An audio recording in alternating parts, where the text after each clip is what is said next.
I have been collecting these since I was a little kid. And No Way Home is around the corner and I haven't created a Spider-Man art. That is unacceptable. Well, come on, Spider-Man is my favorite character along with Batman and Flash. And I got to create something based on Spider-Man No Way Home, right? So, let's get serious. Before getting into the composition, I just want to mention that the workflow for this composition got a lot messed up as I shuffled and experimented between ideas. So this video might not be as informative and helpful as my other videos, but I will talk about my thought process a bit. And I also missed capturing the mouse cursor throughout the entire video, so it might be difficult for you to follow at some places as well. But I won't let you go disappointed. So I will share a download link to the final wallpaper and the artwork somewhere in the video. You can type the little link in the browser and get the wallpaper to put on your desktop or laptop and have fun. Alright then, let's create. I wanted to create a classic heroes vs villains showdown. Now don't tell me I took the idea from this clip. I had this idea long before the second No Way Home trailer launched. I actually got inspired by this amazing Sinister Six artwork by the one and only Alex Ross. And I also got inspired by this epic Spider-Man showdown by the magnificent Paulo Rivera. About the composition, I took a tilted approach of the cityscape, which will be New York. On the left side will be our heroes and villains on the right side. Well, with the current hype going on, I have to bring in 3 Spideys. On the forefront will be the most anticipated Tobey Maguire. I remember I was just 12 years old when I saw the movie, and it is such a nostalgia. I quickly placed Tom Holland in the middle and Andrew Garfield on the top. It was very hard to find the perfect images fitting my composition, so I had to compromise with the qualities at places. I used this iconic train scene from Spider-Man 2 to extract our Dr. Octopus. The main pain was finding correct poses for the heroes and villains, as I needed side profiles for all of them and had to match my composition's perspective simultaneously. I initially placed this alternate Green Goblin concept by Jay Carson, as I loved the angle very much, but afterwards I'll be replacing him with the more familiar Green Goblin. For Sandman, I took this screen grab from Spider-Man 3 and I wanted to keep a big hulking figure and add an intimidating tone. For Electro, it was a no-brainer to sample him from the second No Way Home trailer. Lizard will be a real trouble, as this is completely blurred out, so I'll see what I can do later. Now, you may disagree with me over here, but as of today, we don't know if there is a 6th villain or who it will be. So I ended up adding both Mysterio and Vulture, as they were always almost a constant member of the Sinister Six. I also believe Mysterio will surely make a reappearance at some point. Plus, there is no harm in creating a Sinister 7 roster, right? Now comes the background creation, and I completely messed up. I started with a nighttime scene thinking that it would look nice with the clothes and all, but later realized that too much things in the background will distract everything, as we have a lot of characters in the foreground. I did try to add some smoke as a screen to separate out the foreground characters from the background, but it didn't work that well. I swapped the billboards with some references, and if you are a Marvel fan, I think I don't need to explain them to you. Also, how can I not add the man behind everything and his favorite catchphrase, Excelsior? I started with a little bit of color grading and highlights, but there is no point in showing them, as I'll be replacing the nighttime scene with a day one. Tobey's Spidey had a red tinge on the blue areas, so I clipped a layer in color blending mode and I painted with some blue colors. Tom Holland had the homecoming suit, so I clipped some layers and corrected the colors as seen in the latest No Way Home trailer. I thought about swapping Doc Ock's arm head with a more detailed image and used puppet warp to fit it according to my vision. Here comes the most time consuming part. Since Doc Ock had a very blurry texture and he was in the very front, I had to take care of that. I used a manual approach to paint over and add some more details, and it took a lot longer because of the fine details of the mechanical arms. After spending some hours on the details, I swapped the arm head. I made a mistake here, as his top 2 arms have a pointed pincer-like structures, but I used the claw-like heads from his rear arms. I realized that a lot later, you will see in the video. I did some couple of experiments with the nighttime color grading, but as I'll be discarding it, I'm not explaining it over here. I tried to replace the goblin head with a more familiar one, but couldn't find an image fitting the angle. So after trying for some time, I decided to replace him entirely.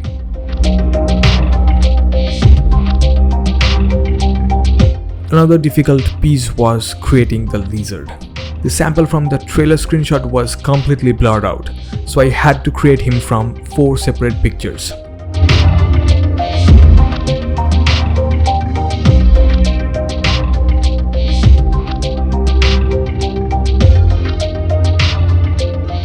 Since Sandman was also sampled from the movie screenshot, he was also very blurred, so I put some sand textures and painted them in to add some fine details. I added various levels of textures for the shadows, midtones and highlights and painted on the layer masks accordingly.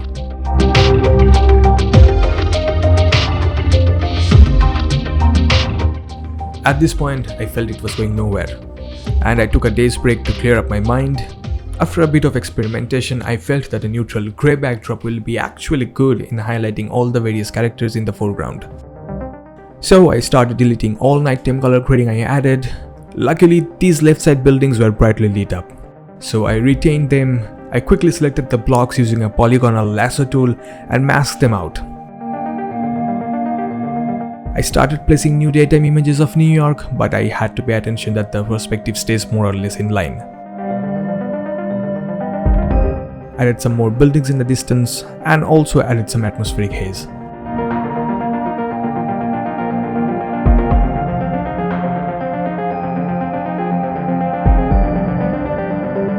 Perspective is a very important and tricky thing. It must be made correct for the composition to look good. So the leftmost face of the buildings did not align with the new buildings that I placed. So I had to slice them out and fix them as well. I used free transforms distort section for this purpose.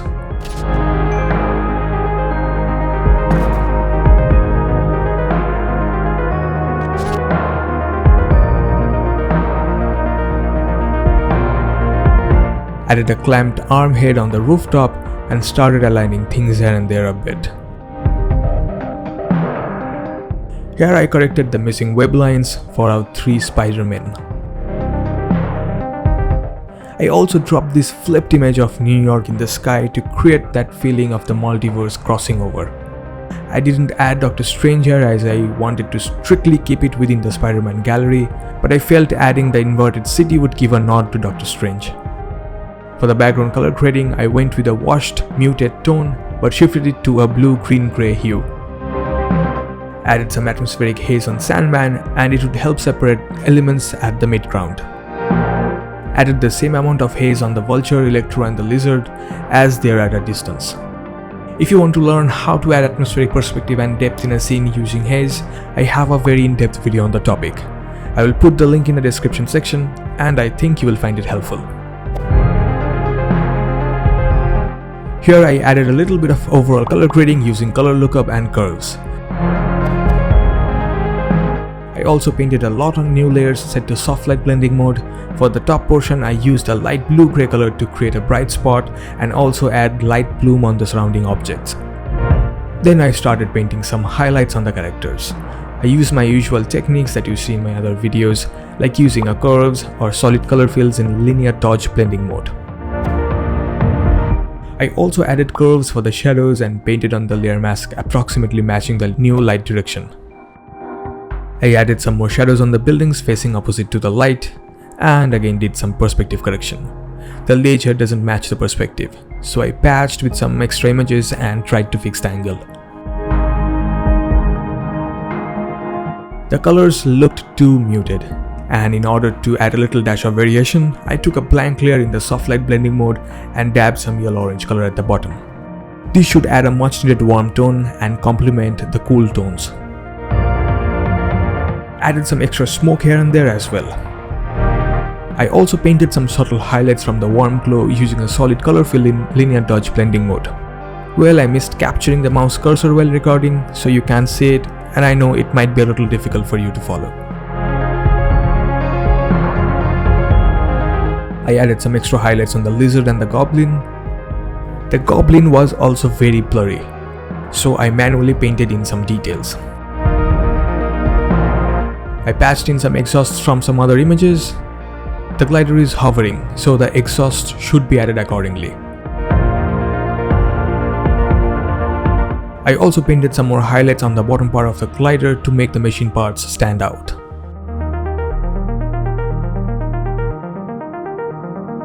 Then I realized Doc Ock's top 2 arms have pincer heads, so fix that as well, sampling portion from a couple of different images.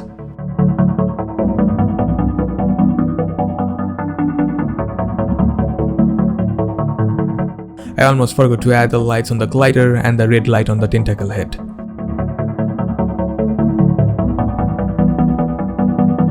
I warped the smoke below the glider so that it looks moved by the exhaust air pressure.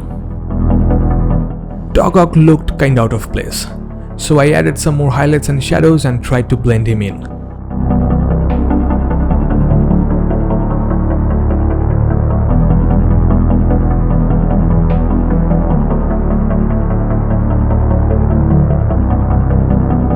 Time to spice things up with some particles. I changed the blending mode of the images to screen and also tweaked with the blend div section in order to get rid of the black areas. I also painted a little magical glow on Mysterio's hand, but kept it subtle as too much of the green glow might mess up the color balance. Added some more highlights and glows here and there, and added a gradient overlay adjustment layer in soft light blending mode and reduced opacity. For the gradient, I kept a warm peach color for the bottom left corner, and as it shifts to the top right, it moves to a cool dark violet grey and a greenish color. I kept the warmer tone towards the heroes and the cooler one on the villain side.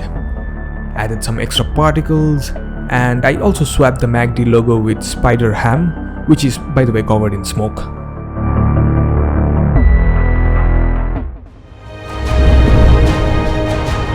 So here goes the final result, and I hope you got the link to download the wallpapers and the final artwork. If you liked it, please don't forget to like the video and share it with your friends, and if you like my overall content, please subscribe to my channel. That would greatly motivate me to create more videos like this. Well then, I will see you in the next video, and till then, enjoy creating.